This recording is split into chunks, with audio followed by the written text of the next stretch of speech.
I am really excited to share one of my passion points, I guess you could call it. Having worked in the nonprofit industry for well over 30 years, I'm trying not to date myself here. One of the things that I've learned is that nonprofits oftentimes talk about impact, but because they've worked with grant funders, many of them for decades, and they have answered reports and answered impact on those reports, they think that they're reporting true impact and outcomes, but in fact they're not. So I'm going to kick us off, start sharing my PowerPoint presentation here, and hopefully by the end of this 30-minute session, I'm going to be able to help you really understand not only the difference between outcomes and outputs, but how you can really start to shift the way that you're communicating the work that you do and start getting the attention of major donors. Because I can tell you, when I do this with my clients, the work, the impact that they see with their donors is almost instantaneous. So it's really something that you can do very quickly, very easily, for very little money, and start to really see a major difference. So one thing I want to say is, as we get going, ask any questions you may have in the Q&A, and as we get to the end, we will answer them. So just go ahead and populate that Q&A anytime a question pops up. So many of you, if you've seen any of my presentations, may have seen this little cartoon that I have absolutely loved, because I can't tell you how many times I've had a board member or even a client come to me and say, if we could just find that one foundation, and then they would just fund us forever because they would be so in love with us. Well, most of you know this is just absolutely a fantasy, more so now that we have experienced COVID. We know how quickly the funding environment can change, how quickly grant funders that we perhaps relied on can literally stop funding anything, or quickly shift their funding to deal with a crisis, and suddenly the funding that you relied on for that program is no longer there.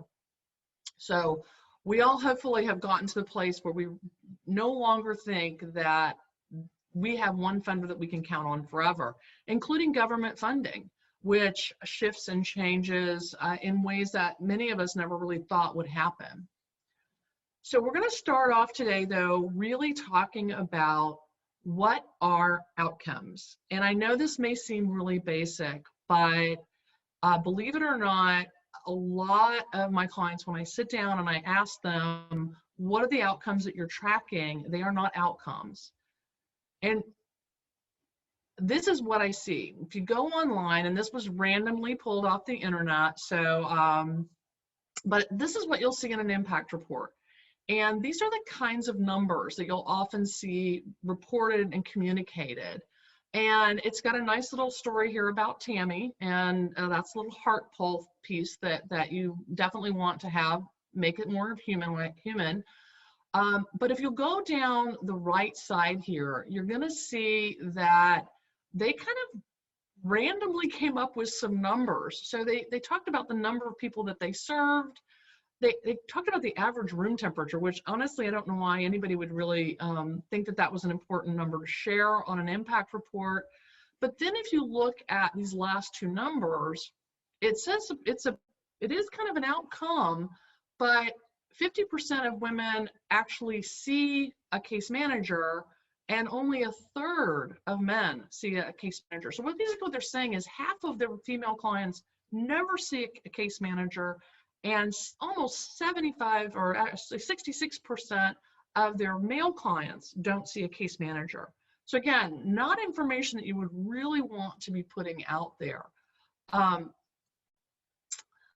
So when we went out and we did a national study, and we asked nonprofits, 250 nonprofits across US, Canada, and the Caribbean, how do you communicate impact? And we gave them examples. We didn't tell them whether they were outputs or outcomes. We just gave them examples. 78%, almost 80% of the nonprofits that we surveyed said that they use outputs. And in some sectors with some different organizational groups of the nonprofits, it was 100% used outputs. And only 22% were outcome focused. Now, why is this important?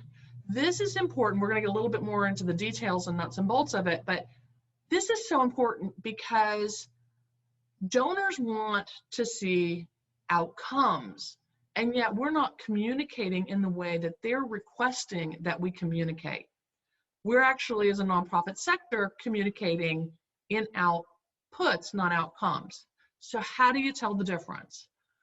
This is my simple little handy cheat sheet of how you are communicating. And what I want to know from you all who are on the webinar today, or if you're watching us live on Facebook, how do you communicate right now? So many nonprofits get confused between the 4 of these. The first one is inputs.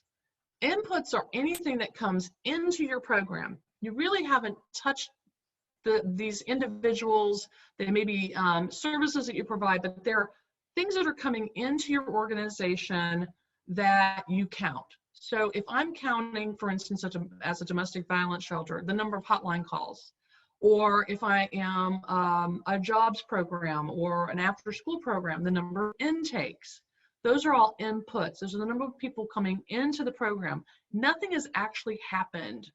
And we've had no impact on those people at this point in time. Number of people arrested is an input that comes into a program. Number of people court ordered to a program would be an input. An output is going to be the number of services that you provided, number of times that you assisted a particular client, the number of individuals that participated, a lot of different ways that this is quantified by nonprofits. If you're in the environmental space, for instance, this might be the pounds of pollution that you removed, the acres of wetlands that were preserved. There are lots of different ways to look at outputs, but the thing I want you to understand about outputs is that outputs are things that you can count on your fingers. It's the easiest way to remember this. So if this is something that I can count on my fingers, it's an output. It is not an outcome.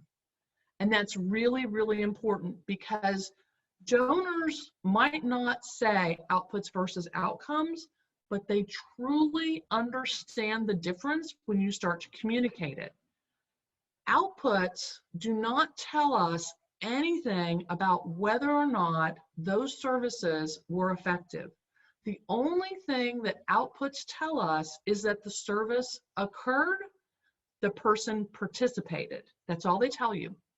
They absolutely give you no value at all. Outcomes, on the other hand, tell us what happened because of the service that you provided. So for instance, if we had someone in our shelter and then we were able to permanently house them in their own home, that's an outcome. That means that the act of sheltering someone resulted in a positive impact and a positive outcome for that person. This is how their life was transformed by the service that you provide. If you complete a safety plan, for instance, or you did a suicide hotline call with someone, and then you were able to show that, for instance, that person was able to not be injured again, they were able to stay safe, that person was able to seek mental health counseling and was no longer depressed, you were able to have someone complete a course and recidivism rate drops. They completed a course and they got a job. Completing the course, again, is not showing that that course was effective. Saying how many people got jobs does tell you. 50% of people, 80% of people who take our class actually go on and get a job. Now, the real important piece, if you can get to this point, is to talk about ROI, or return on investment. So when you talk about return on investment, Now you're actually quantifying that in a tangible way with dollars. And that might be talking about one of two things with ROI. You can talk about the negative thing that did not happen because your program was successful, or you can talk about the positive thing that happened because your program was successful. Either one of those are ROI. So we might talk about the fact that we saved tax dollars because we were able to get someone permanently housed. And so instead of the economic cost of someone being homeless and living on the streets and being involved perhaps with going to the emergency room more often and not having health insurance and the drain on social welfare programs, having someone permanently housed, we know saves around, depending on the part of the country, somewhere between $40,000 and $60,000 or $40,000 and $30,000 a year. So that's a cost avoidance, as opposed to perhaps someone getting a job. If we're able to say that someone got a job and they were making a sustainable living wage, it's above the poverty level, they're no longer on government benefits, that economic impact of someone having a job can actually be multiplied. And we can then talk about the fact that that person would have an impact on the banking system because they're more likely to be banked and have a bank account. They're more likely to be able to own or rent a home, buy a car, or do all of these other things. And so with economic impact analysis, that can be, you can actually communicate the positive impact of someone obtaining employment. So we have inputs, which are something you absolutely have no control over necessarily, except for maybe marketing. Those are people coming into your program. Outputs are the services and people that you provided things to. Outcomes are how their lives were transformed. And then return on investment is the either cost avoidance or positive cost impact on the community and employer, or maybe even a certain sector that you're talking to. So hopefully that you've got all of that down, because we're going to quiz you later. So why is this important? Well, when you think about outputs and outcomes and going out and fundraising, really important to understand how that impacts the asks that you're going to make on your donors. So on the far left of this diagram, we have the little heart. And this is typically how nonprofits communicate their impact and then the consequential impact of the dollars that they raise. When you're just talking about heart stories, that's where you're maybe telling about, you know, I ran a domestic violence for a center for over a decade. And we would go out and we would talk about survivors, and we would talk about, you know, just heart-wrenching stories about what happened. Well, that raised a certain amount of money. That would usually get us small gifts. It might be something that we told online. It might be something we told at fundraising events that we had, those breakfasts, the Benavon breakfasts and things like that, if any of you have been part of those.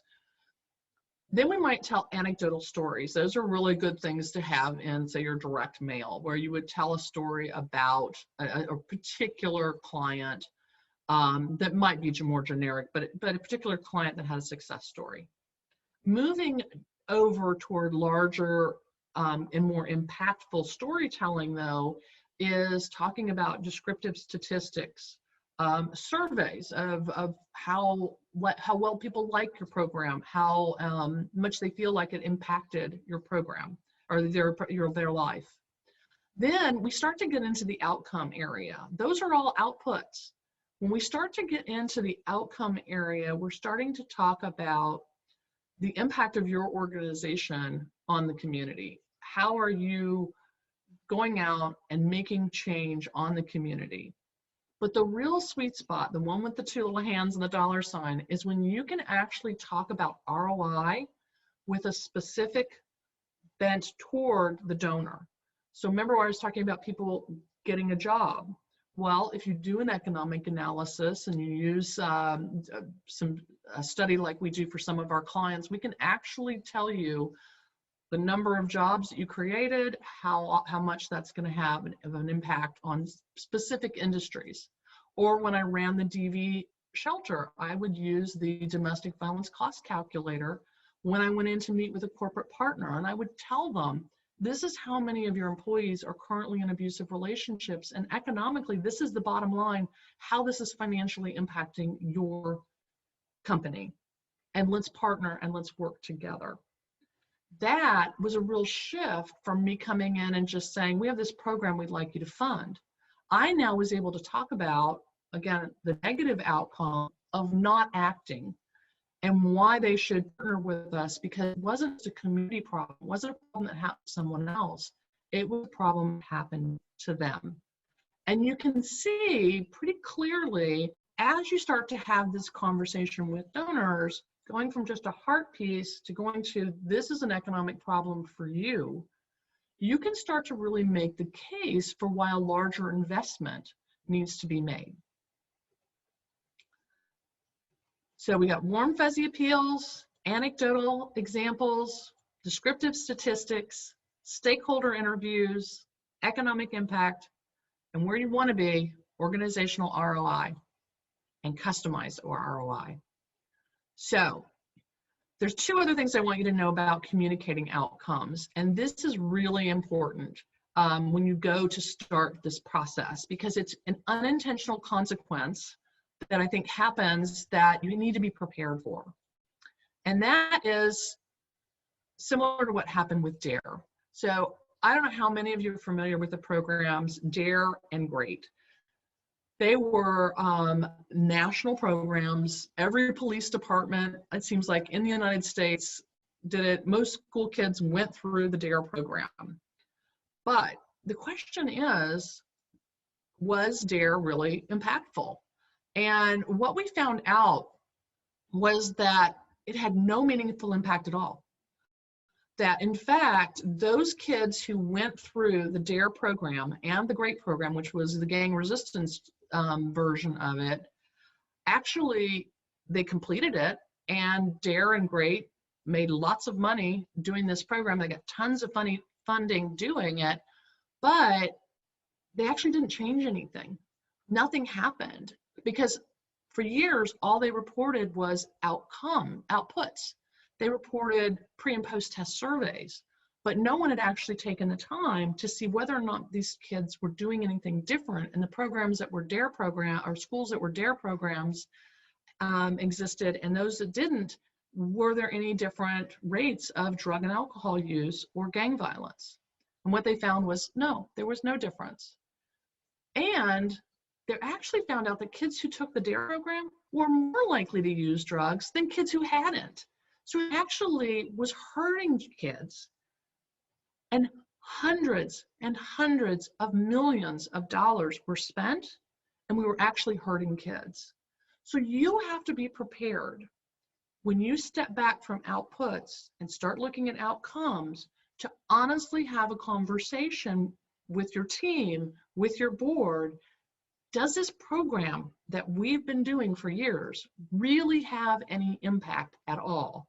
Or are we doing something just because we got funding funds, created a program, and now we've been doing it for so many years? It's a really important question that we as nonprofits with integrity really have to be asking ourselves as we move from outputs to outcomes. Now again, that's because when you're going out and talking to donors, they understand this. They understand that they have a finite amount of money. So if I'm going to do something with my money, I want to make sure that that money is transforming lives or conditions that I care about.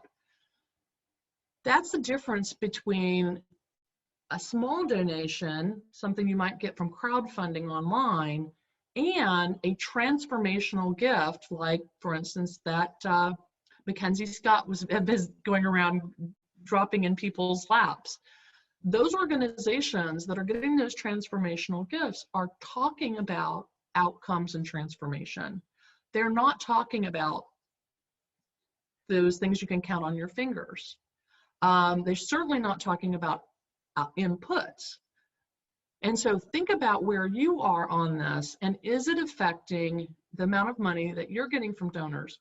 Are you an investment? Are you going out and telling your donors, if you give us money, this is how much it's going to impact the community. This is how the condition that we're trying to solve will permanently be fixed by the programs. And this is how we're going to prove it. And that's really important too, because it's not a matter of just coming up with some numbers. It's, can you prove that what you're doing actually makes a difference? So, first question you have to ask yourself is, what is the problem that you're trying to solve? And this may seem silly that I'm telling you to ask yourselves this question, but really, what is the problem you're trying to solve? Because you can't fix everything.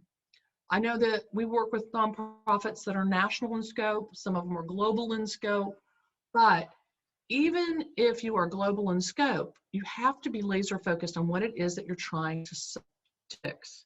What is that problem and that challenge? And how are you going to measure it once you're successful?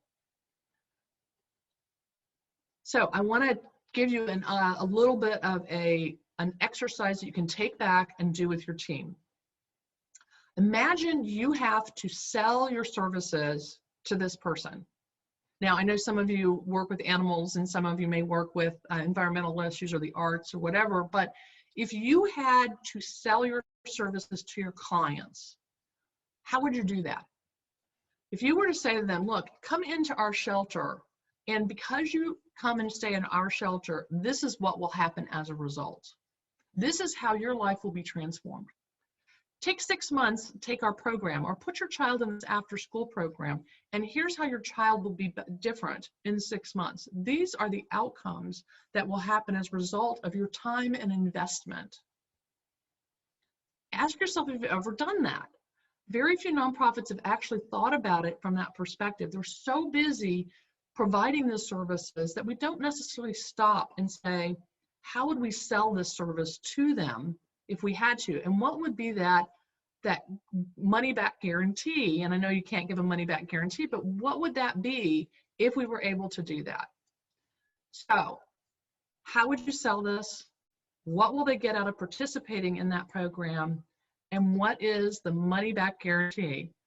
This is what for-profits do. And unfortunately, as nonprofits, we never really think about or are challenged to do through this same exercise. But if you do, then that's where you'll start to really wrap your hands around what those outcomes are that you should be tracking. And you should find out whether or not you really are tracking those things. Because are you just tracking things that will happen to them along the process, or are you tracking what will be the ultimate outcome? I know personally, when I chose my college, I wanted to know that I would go to a college that had a really high employment rate with graduates, right? So I didn't just go to college so that I could get a piece of paper that said I had a degree. I wanted to know that my college would be one that would be a launching off point for me. Those are the types of things that you have to be thinking about for our clients. Just because they're not paying for the service or they're paying a reduced amount for a service doesn't mean that we shouldn't be really honoring about what we're trying to do for them. And we certainly shouldn't be wasting their time. So we're going to take a moment and we're going to test your knowledge. I have randomly pulled, sort of, 3 impact statements off of the internet that are put out there as impact. And what I want you to do is you tell me through a poll whether or not these are outcomes or outputs that these nonprofits are reporting. So if you want to look at this really quickly and vote on our poll, just take a second. All right, we've got a few people. Are they outputs or are they outcomes? And one of the things that nonprofits love to do is they like to talk about the number of volunteer hours, and then they use that IRS calculation to put a dollar figure, and then they call that impact. But that's not really impact, is it? It's really just putting a dollar figure to an output. All right, we have one person that thinks it's outcomes. Everybody else so far, let's see, we've got 95% saying that it's outputs. All right. So for those of you, we're going to go ahead and end the poll. And I'm going to share the results with that really quickly with you. So you can see that 95% of you said, yes, in fact, these are outputs. And that is true. These are outputs. Notice these are all things you can count on your fingers. And they look like they're big numbers and they look like they're impressive numbers. But think about it. 2,200, almost 2,300 children were served through school-based groups. It tells me nothing about whether or not those children actually had any kind of life change because of those services. 155 people received crisis intervention. Okay. And are they no longer in crisis? We don't know. As you start to look at this, you can really see why a donor might hold back their funding because they don't know what you're doing with the money that's making a difference other than just continuing to serve people. So we're going to go to the next one and give you a second to look at this, and we'll put this up as a poll as well. So they invested $818,000 in programs and services. That's their budget, apparently. Is this output or outcomes? We'll put this poll up. Give you a second to take this poll.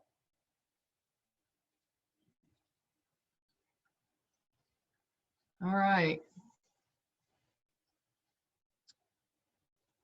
Got a few more thinking this is outcomes. About 22% of you, 20% of you. Let's give you a couple more of you a second to take the poll here. All right. So again, they're talking about, they had 76 projects supported. They gave away a bunch of books. You ever had given a book to a child and then it went on a shelf and they never read it? So giving books to kids doesn't necessarily improve their literacy rates, does it? This is, again, one of those things where we're going to end the poll and I'll show you. This one is actually, got a few more of you thought this was outcomes. This is actually all outputs. All of this is outputs. They're talking about people reached, services provided, kids screened. But even if they screened the children, then what? What they basically did is they started with the outputs, but then they needed to go to the next and say, what happened because of these services? And so they fell a little bit short. So now we're going to do the next one. All right, is this outputs or outcomes?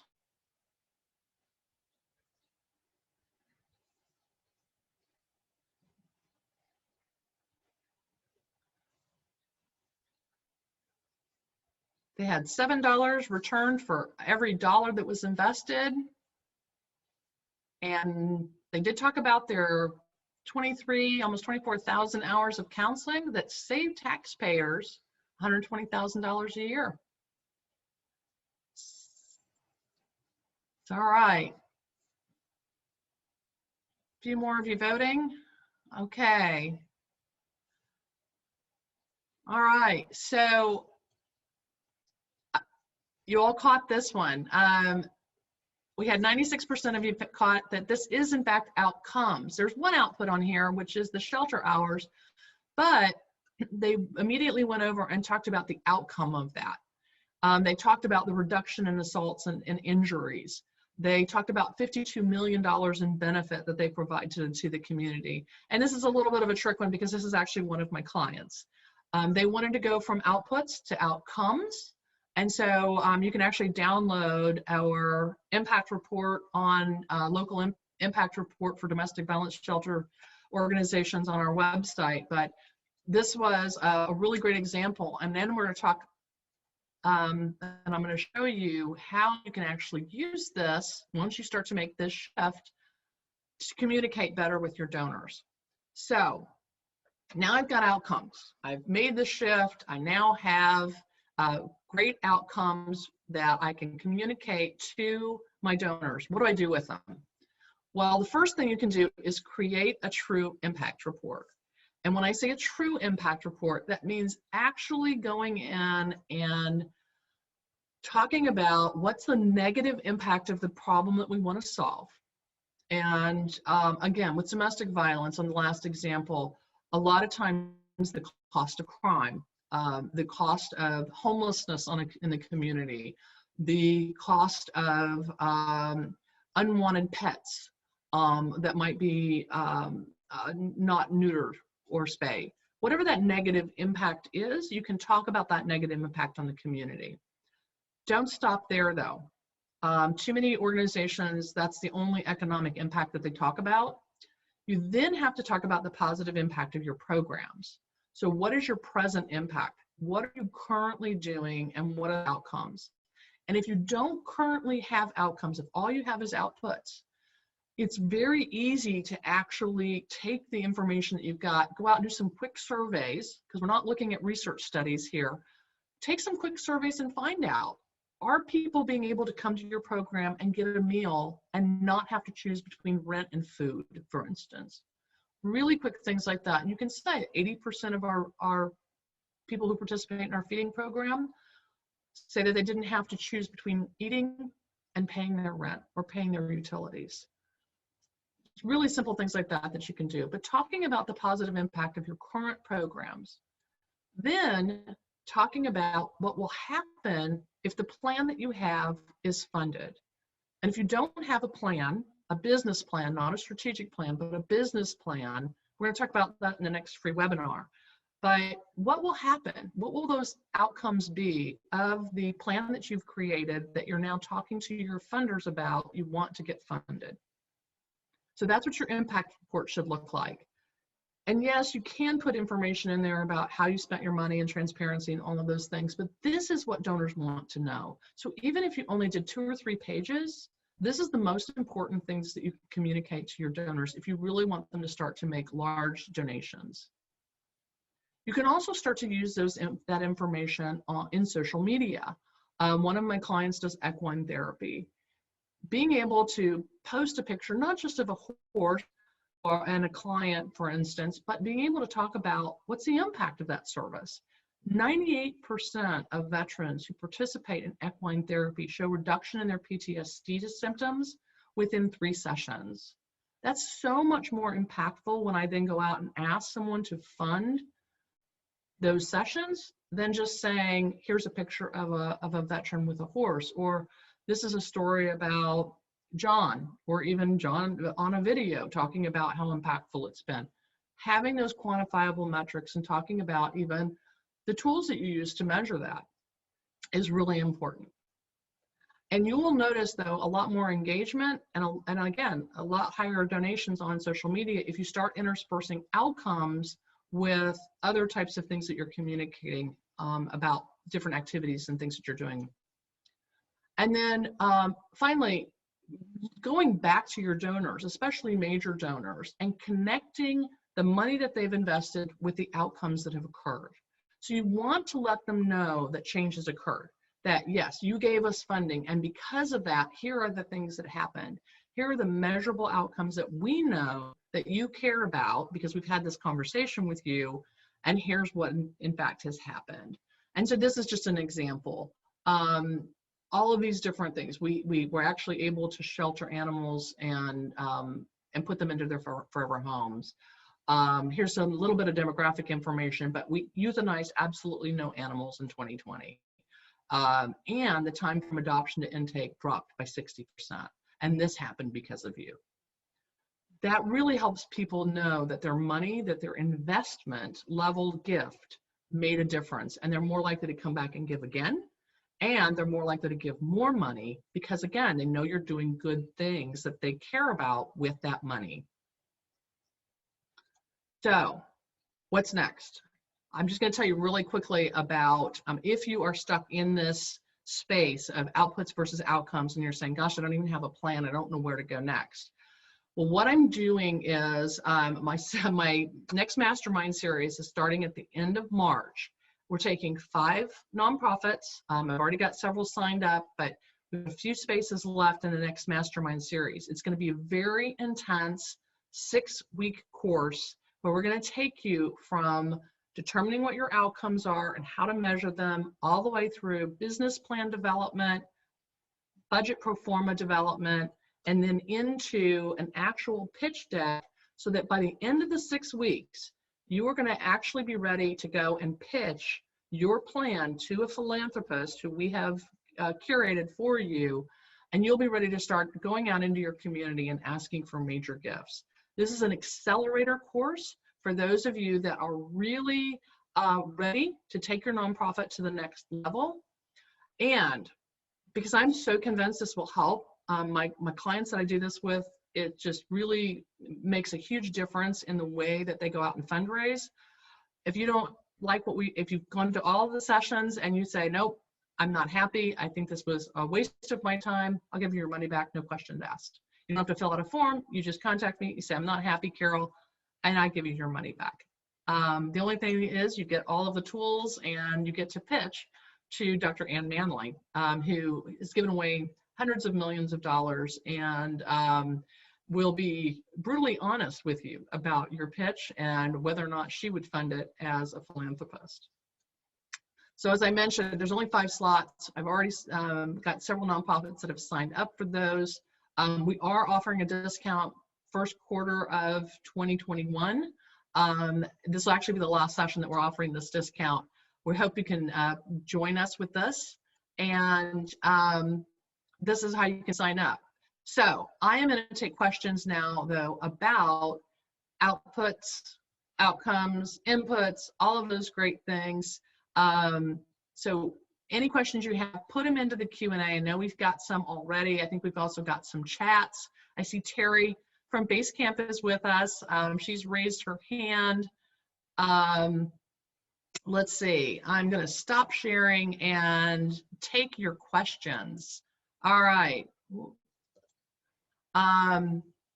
So I've got a couple questions here. Can quotes benefit from people who received education services be considered outcomes, or those stories?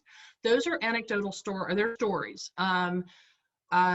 Surveys, polls, how much people enjoyed them, those are all considered outputs. Those are not outcomes. What we would want to know is if someone received the educational services, what's the goal of them receiving that service?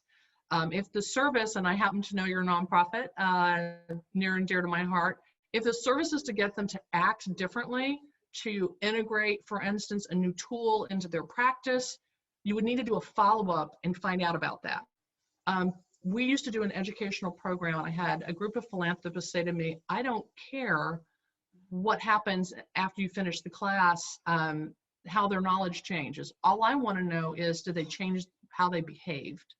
And so we had to actually go through the process of following up with people at 3 and 6 months. And what we were able to say is that 60% of the people who take our domestic violence awareness class actually intervene and help someone that they recognize is in an abusive relationship. So that was the change that we wanted to have. So you have to really, if you're doing educational services, you have to ask yourself, what the behavior change that we are looking for because this person took our class. All right, so I have your Q&A here. So are there some tools we can leverage to get outcome data, and where do I start? So there are. The most important thing is really to sit down though with each of your programs. And what I do with my clients is I have them put every single one of their programs on a spreadsheet. I have them put what the input is, what the output is, what they think the purpose of that is. What is the life transformation that they're looking for? And we go through that, and I really challenge them to see whether or not they can make a difference in that person's life, or is this in fact maybe not doing anything. Sometimes when I have the staff put what the outcome is, it's not really an outcome. I had one client that I just looked at it and I said, I don't understand what this means. So if I don't understand it, a donor who's not in your business is certainly not going to understand it. So I have, so let's see. I have all of the output data, but I'm not sure how to measure financial impact and ROI. Okay, so if you just have output data, you're going to have a really hard time answering how there's a financial impact. You have to have outcome data to be able to take it to ROI. The outcome is the transformation that happens. So remember, outputs aren't going to have ROI attached to them unless for some reason you have people that, because they finish a program, well, even that's not, if you finish a program, then this happens to you. It's the this that happens, whether it's getting a job, becoming employed, or being able to purchase a home, something like that, then has an economic impact to it. So outputs aren't really do much. And if you're going to continue to communicate to your donors in an impact or an output format, you're going to find that they're going to fall flat because they really don't see how you're transforming anything. All right, so do we have any other questions? I don't know if there's any from our Facebook Live folks or on how to use this. I'd love to know, and you can put this in the chat, how many of you actually are doing the outputs-based information into what you're calling an impact report and sending that out to donors? Probably should have done a poll on that, but if you're doing that, hopefully you can see now, because of this short webinar, how you can start to shift your communication, and you can start to really have a more engaged donor base. So Kathleen has a question of, our mission is to save, restore, and share the story of a local lighthouse, currently in a capital campaign. What would be the true outcome? So this is going to be historical restoration. Typically, if you're going to do something like this, what you would want to talk about is what is going to be the impact of that restoration. Will there be tourism? Will people come and visit this? Will there be educational opportunities?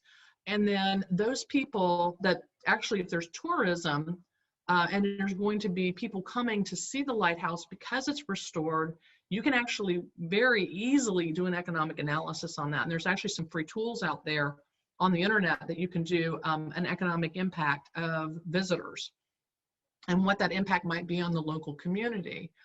In fact, if your organization does any kind of exhibits or draws in people from outside of your community, that should be something that you're talking about.